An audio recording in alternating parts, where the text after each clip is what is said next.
Hello and welcome to the Working Tools Masonic Podcast, where today we'll be interviewing Most Worshipful Brother Julius Brown.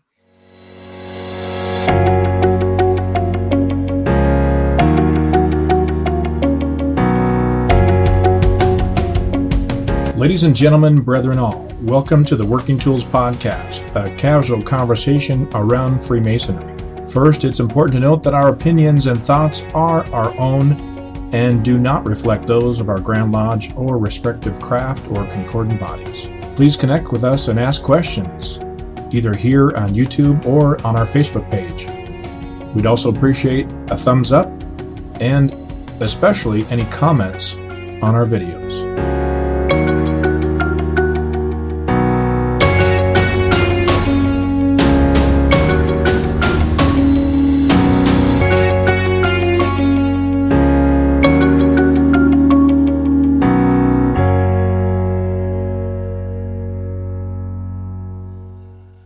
Good evening. I'm Very Worshipful Brother Matthew Appel, along with Very Worshipful Brother David Colbeth. We're past district deputies here in the Grand Lodge of Washington, and Worshipful Brother Stephen Chung from the Grand Lodge of British Columbia in the Yukon.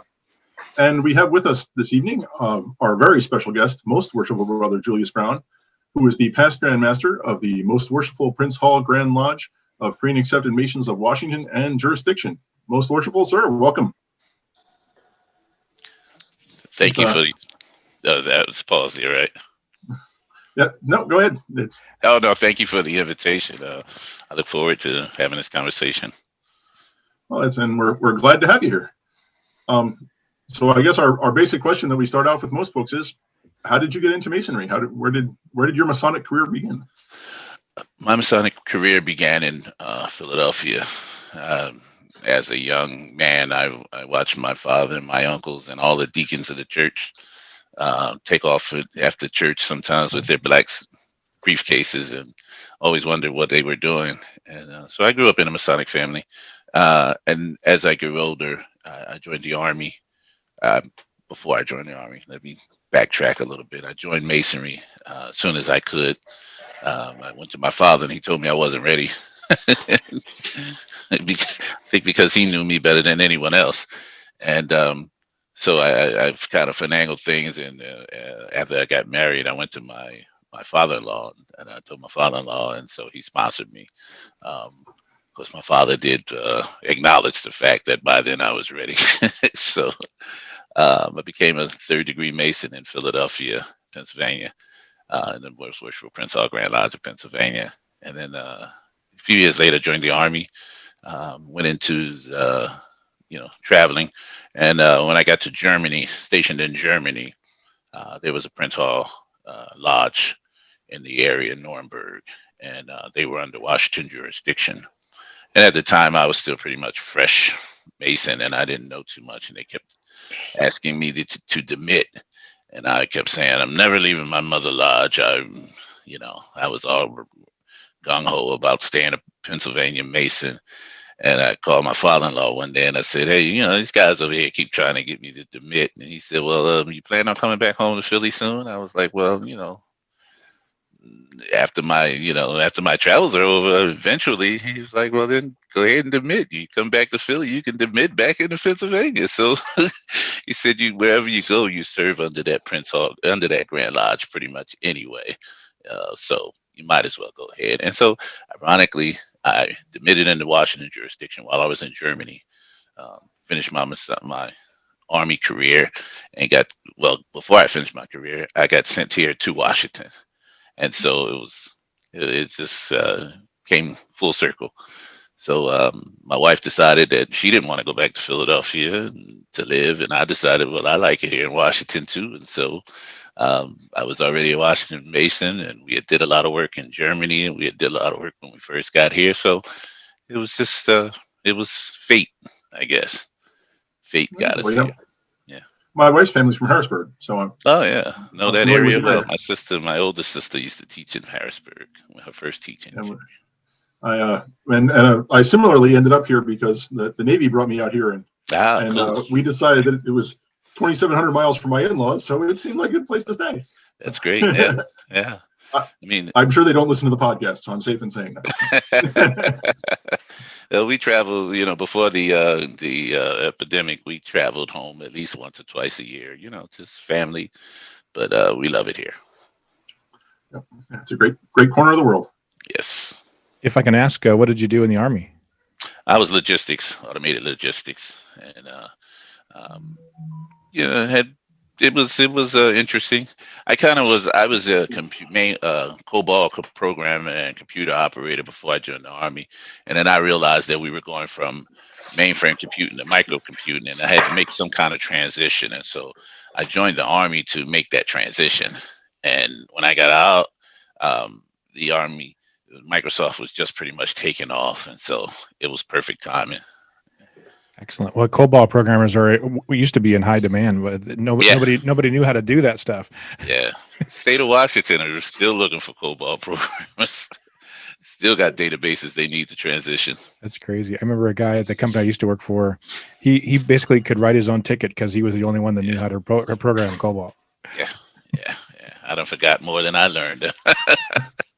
The legacy systems are powerful in computing and Freemasonry, apparently. Oh, especially in the year when the year 2000 rolled around, we were in high demand back then. So when you transitioned out of the military, did you have a second career like many people do, or did you just enjoy your? Well, I didn't do a full 20-year stint. I did 6 years, and then when I got out, I went back to work as a contractor, and then became a government service employee. So I went back to work as a GS-11 computer specialist for Fort Lewis at the time, Nice. working in the public works department, and then Intel built that site down in DuPont and started offering me waving a whole lot of dollars across. So I hopped the fence and went to Intel. Then I went to Microsoft, and I got tired of making that drive all the way to Redmond. The money was great, but the drive was those 4 hours a day you can't get back in your life. And so I ended up, taking some closer positions, and then decided to start doing things on my own. And so that's kind of what I do now. And I contract. I'm a contractor. So I right now I'm contracted with Milgard Windows in Fife, and doing a little database stuff here and there, and it's been interesting. Excellent. They usually say the grass isn't always greener on the other side, but I imagine from JBLM to Intel, it was much greener. It was a lot greener. Over the years now, I wish I had stayed, because I could have written my ticket by now. My wife is a 30-year government service employee, 28-year government service employee, and so she loves it. She don't feel like she wasn't ready to retire yet, and she still likes helping soldiers. So, absolutely. Well, we appreciate that. I'm not retired military, but I was in the Army as well, so I'm familiar with JBLM before it was JBLM. Yeah, they took Fort Lewis to me. Yeah. They threatened to send us to Germany, but never ended up doing that. I spent all my time at Fort Lewis. Oh yeah. Yeah. So I was born and raised in Wisconsin, so I'm technically a Washington transplant anyway, but I was here for many years before I went in the military, and then they said, "Oh, you're not going to come back to Washington," and sure enough, right down the street. Yeah. So what's your succession, if you will, from where you were becoming a Mason and through the Army, and then back to Washington into becoming Grand Master? So while I was in Germany, we were stationed in Schwäbisch Hall, which is south of Nuremberg, Heilbronn. And so Nuremberg was our closest lodge. So the lodge that I admitted to was in Nuremberg, which was like an hour to 2 hours, hour 45 minutes to 2 hours away.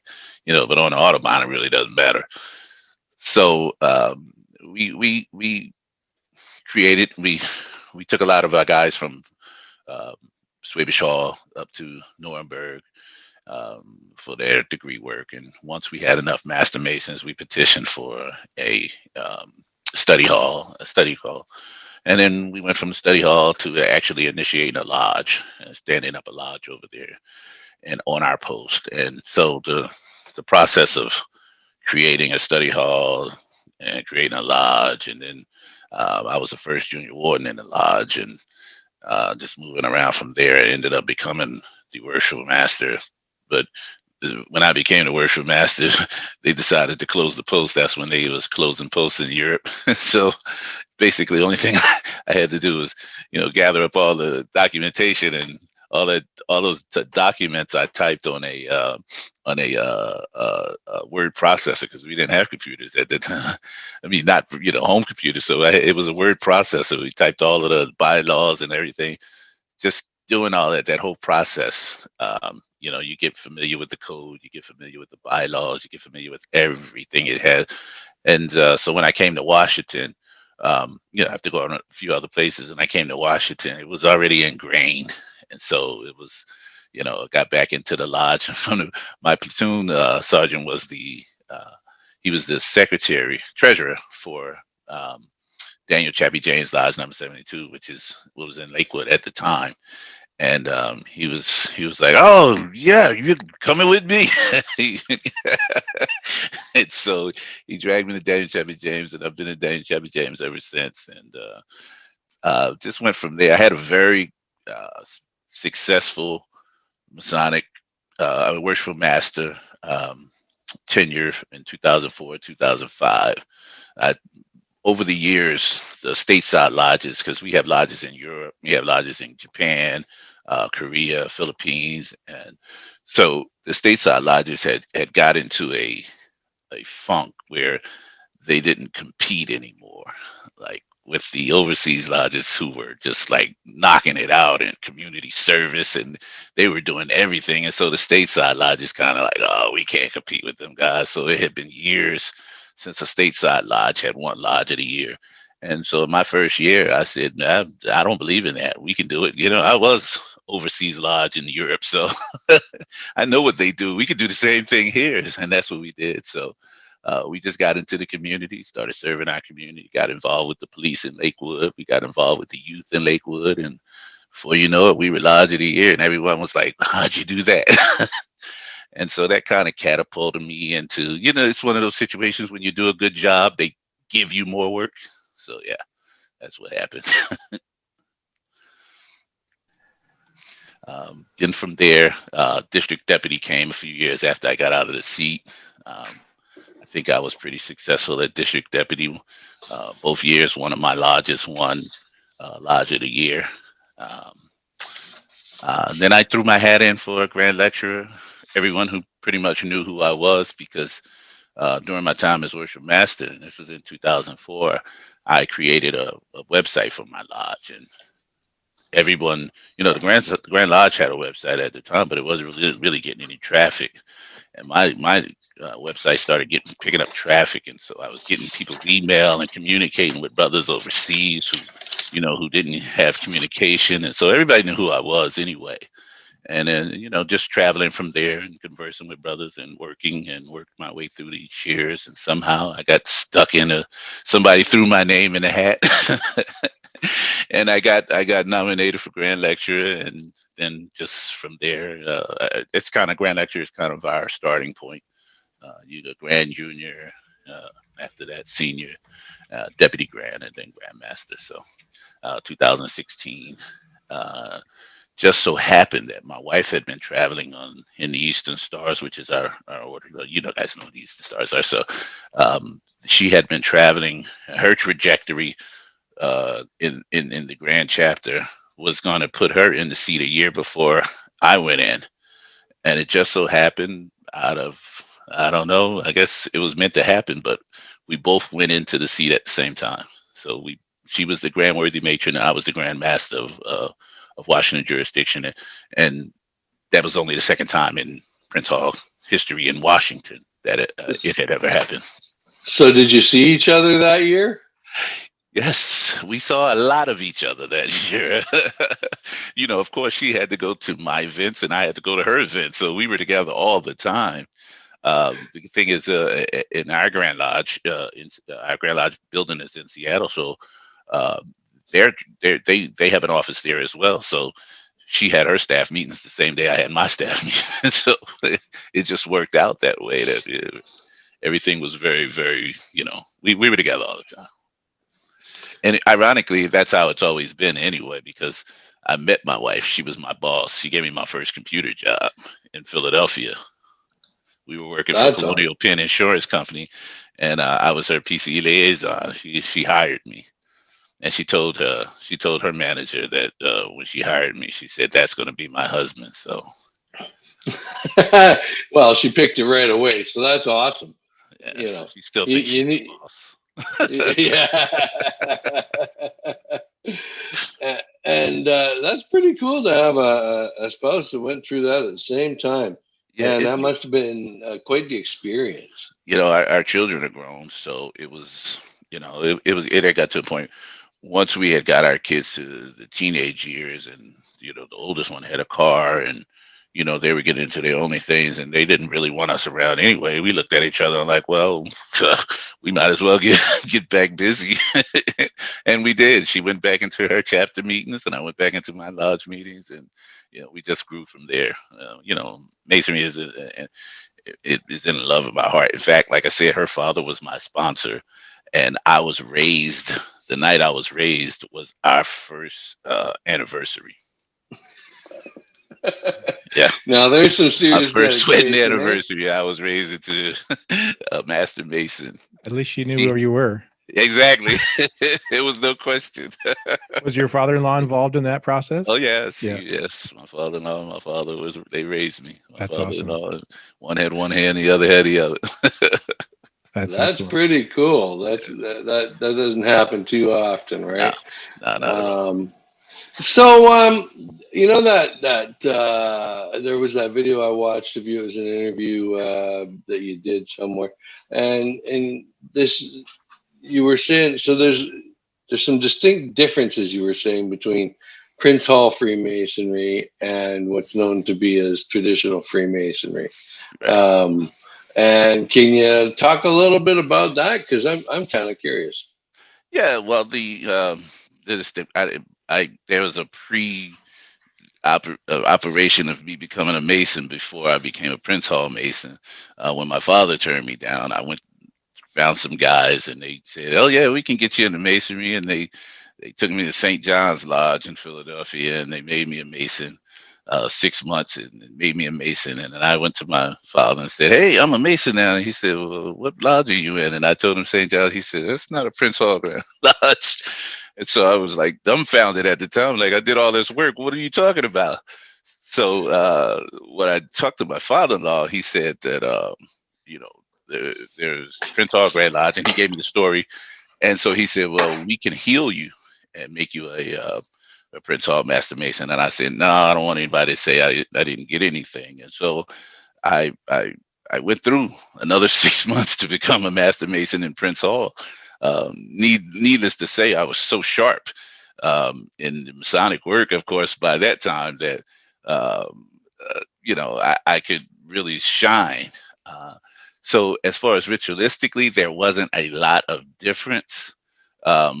In the overall teaching, but the concepts, the wording and the vernacular and certain things, there's certain differences in the way things are said and the way things are taught in the four-letter Grand Lodge and the ancient free and accepted Masons and the free and accepted Masons Prince Hall affiliate. But it's not a overall lot of difference, except for the fact that St. John's Grand Lodge never had a charter from the Grand Lodge of England, so they were not recognized. And so after my years of studying and going and traveling and talking to Masons and better understanding what my father and my father-in-law was trying to explain to me, now I understand. But again, ritualistically, just some of the wording, on the East Coast, where I come from in Pennsylvania, we use the Duncan ritual. It's phonetics, really. The words are not spelled out and so forth. And then when I came to Washington jurisdiction, we use different the Nazadini, and the words were spelled out and so forth and so on. So it's comparable. The only difference to me, really, again, is the legitimacy of the history and recognition. Steve said something there, and it's just always bugged me. Bug me isn't the right word. It's always struck me as odd. So I feel like there's a good way. Maybe this isn't. Be prepared to edit this out, David. So there's a good way to say you're in a Prince Hall Lodge. Like it's a we can identify that. Mm-hmm. And then so you're in the Prince Hall Lodge of Washington, and we are in the what Lodge of Washington? The non-Prince Hall Lodge of Washington. Is there a word for that? I don't know. We call it mainstream. We would Mainstream? say the mainstream Grand Lodge of Washington. Okay, yeah, it strikes me as odd because I've heard regular or whatever, and that's just not right. And Prince Hall isn't irregular. It's just anyway. Yes. Well, Like I said. that's always what I was curious is like how. I mean, they say, well, this is a Prince Hall Lodge, Right. and it's like, well, what makes them different than us? Like, why? It's, well, you know what I mean? It's just that lineage of the history, the story behind Prince Hall Lodges, Grand Lodges, and the fact that the 14 who created a Grand Lodge with a charter directly from England, which today is believed to be the only original charter issued from the Grand Lodge of England, which is in the possession of the United States. So this is supposedly the only charter that came from England that is in the United States that currently exists is the one for the Prince Hall Grand Lodge, and resides in African Lodge in Massachusetts. So a lot of people, being from the East Coast, of course, we've traveled to Boston and Massachusetts to see, the history and so forth and so on. And they've got it under, it's not as guarded as the Mona Lisa, but it's it's pretty well kept. So, and that's, the two organizations grew up separately essentially because I can't think of a good way to say it other than the fact that mainstream lodges wouldn't accept black members, right? That's essentially what. So the mainstream lodge created Prince Hall and several other service members, and in that process, they gave them the opportunity they were able to walk in parades. They were able to assemble. They could bury their dead, but they didn't have the capacity to create new Masons. And so that would mean that those guys would have been the only ones who would have been considered Masons. And so Prince Hall and the other guys, they got into their mind, well, we want to be able to create Masons and do all the things that Masons, all of them. And so they chartered the Grand Lodge of England. The first time they sent in 1784, they wrote a letter to the Grand Lodge and sent money and petition, and they never heard back. So what had transpired was that the lodge that they had attached to, that was here at the time that it made them Masons, when they received the letter and the petition or whatever, they didn't carry it forward. And so about 3 years later, when they hadn't heard back, they did it again, but this time they sent it with Captain James Scott, who was the brother-in-law of Governor John Hancock of Massachusetts, and he took the letter, petition, and the money, and he delivered it. And at that point, that's when the charter was given and brought back to America. And so once they had that charter, they were able to create more Masons. And so that denial of being able to process and of creating Masons and so forth and so on created the African Lodge. And then just like in any situation where you have trouble, where people don't want to recognize you, you start your own thing, and you develop an allegiance to that from everything that's subordinate to that. And that's how it happened. The story, the history behind it is taught to every Master Mason that comes through in Prince Hall. The history of Prince Hall and how it got started and so forth and so on. So you develop that allegiance to it as an African American. You understand, especially my generation and before.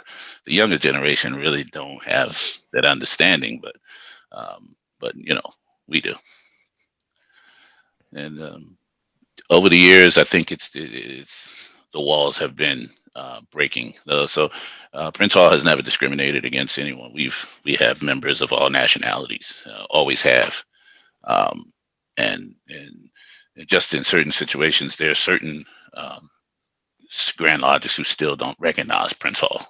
Mainstream Grand Lodges who don't recognize Prince Hall Grand Lodge, but our charter came from England, so we recognize it. And if you look on the Grand Lodge of England webpage of Grand Lodges that they recognize, you'll see Prince Hall Grand Lodges. Yeah, I think we're somewhat hoping that our incoming Grand Master, Deputy Grand Master Right Worshipful Cameron. I don't know if you happen to see his show, I'd recommend maybe taking a look at that. That's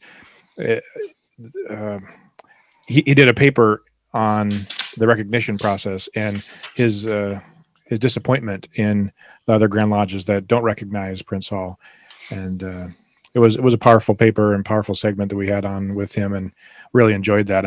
I'm looking forward to asking lots of questions about some of the comments you made at Study Hall and the Lodge of the Year program and nomination process and how your deputy program works. I've got lots of questions for our next segment, so hopefully you'll be able to stick around with us.